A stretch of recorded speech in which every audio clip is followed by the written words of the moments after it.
College is dead. Most people just don't know it yet. Those who do know it have tremendous first mover advantages. Some of them are sitting in the audience tonight. Now, to explain the death of college, we first need to establish what college actually is.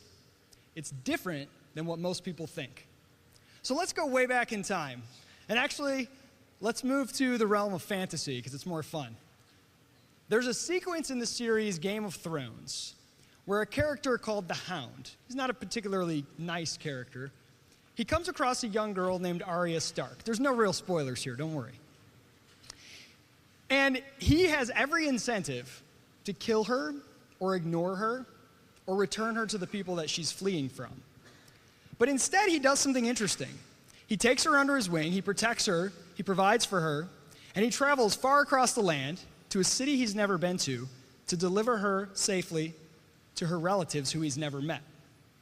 That was his plan anyway. He thinks he's going to get paid for this. Why? He can't call them up and say, hey, I've got your relative here. How much will you give me if I bring her safely? He can't even really prove that this is Arya Stark. There were no faces on milk cartons, no Amber Alerts. But she had something really valuable, a family name. And he assumed that she wouldn't lie about being a Stark, because in those days, not just in the realm of fantasy, there could be dire consequences for pretending to be part of an established family. He also assumed he was going to get paid if he brought her safely, because if the Starks did not pay him, their family name would suffer.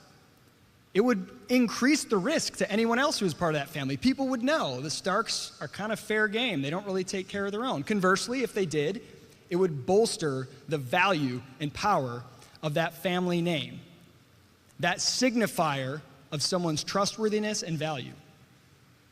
Let's fast forward. 1950s, United States, no longer in the realm of fantasy. You own a business, and you need to hire someone. You own a business in the 1950s, you're really old, but that's just play along with me. You're hiring somebody, and they're going to have access to bank information. They're going to be managing employees. They're going to have access to expensive equipment that you use. They tell you, I'm smart, I'm hardworking, I'm trustworthy. I know my stuff. I know the equipment that you use. I understand the techniques and the processes in your company. How can you trust them? This is a perfect stranger. Are you going to entrust them with all of these things? This is a risky endeavor. So you look down at their resume and it says Harvard. And you say, all right, I'll take a shot. Why? Because Harvard, the college degree, replaced the family name, the bloodline, as a centralized institution that had been around for many generations and had a reputation. You knew that Harvard had every incentive to maintain a certain reputation. You knew that the probability that this person was roughly as good as the average of Harvard's reputation was pretty high. You could take a risk. In the absence of better information, you couldn't follow this applicant around and watch them interact with their friends and see their character and say, oh, they really are trustworthy. You couldn't watch them read and study and prove that they really knew the ins and outs of running your business. But you were willing to take Harvard's credential as something worth staking some risk on. Now, that is the product. That is what colleges are selling and what students are buying, the credential, period. Nothing else. Colleges are credential factories. It is not the knowledge and the lectures and the information gained in class. It is not the social network or the experience or any of the other things that people wrap into the bundle. Those are great, those are bonuses, those are window dressing, but that is not what's being bought and sold. How do I know this with such confidence? Because people are paying tuition. You could move to a college town right now. You could sit in on every class you want to for free. You could join fraternities, go to football games. You could have the whole bundle without ever registering or paying a dime. Nobody does that because that's not what they're buying. They're buying that credential that signals to employers and others that they have some minimum standard of acceptability based on the reputation of the institution. Now that we know this, college, what it is this credential, we can ask, what killed it. Now, I can tell you what didn't kill it. It's not MOOCs. It's not putting classes online or new technology for delivering information or lectures. Because remember, that's not the product anyway. Those don't fundamentally threaten the status quo in higher education. Those don't threaten the institutions that are selling these credentials. They're great, don't get me wrong. More access to information is awesome. But it's not a real disruption to higher education. You might think, okay, it's not information online. I got it, Isaac. It must be a better credential, a newer, flashier, more up-to-date credential. Maybe that's what I'm doing. Maybe Praxis is saying, trust the Praxis credential. It's better than the college stamp of approval. You're getting close, but it's more radical still. It goes deeper. It's a more fundamental challenge. Remember, the credential's value only comes from the fact that nothing else is accessible. If the cost of informing someone of who you are and your potential for value creation is too high, then that centralized credential, whether it's a family name or a degree, becomes valuable. It's valuable only because nothing better is available. Guess what?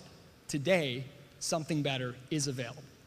For the first time in human history, we live in an age where technology has brought the cost of information down to near zero. Today, you can do something that was never before possible. You don't need any centralized institution to confer a credential. You can be your own credential. That is powerful. You know, compare, I graduated from this place. I remember I had this epiphany myself sitting in class one day with all these, young people who were like hungover and mumbling. And I looked around and I thought, all I'm really buying is a piece of paper that says, I'm roughly as good as these people. That's a pretty weak signal. It's a pretty low bar. Compare that to what you can now signal on your own. I can find out more Googling you for 2 minutes than I would have been able to find out a few generations ago hiring a private investigator.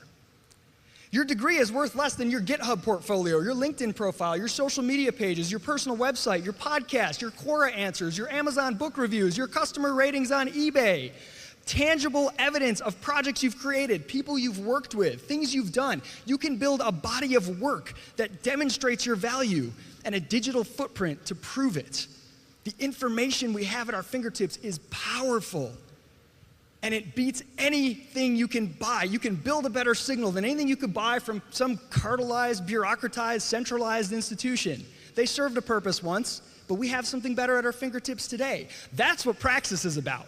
We don't say, trust the Praxis credential. We're helping young people wake up to the fact that they can be their own credential. We're helping them learn how to do it, how to create projects, how to build a body of work, how to signal it to the world and let them know who they are and their value creation potential. We're helping them awaken to the world that we already live in now. This is not the future, this is today. You can build a better signal right now, today. So it's fair to say that the internet killed college, but not because they put courses online, but because it made the centralized credential irrelevant. And this new world of a decentralized, individualized credential is pregnant with possibility. The implications are staggering. The only question is, are you ready to take advantage of it? Thank you.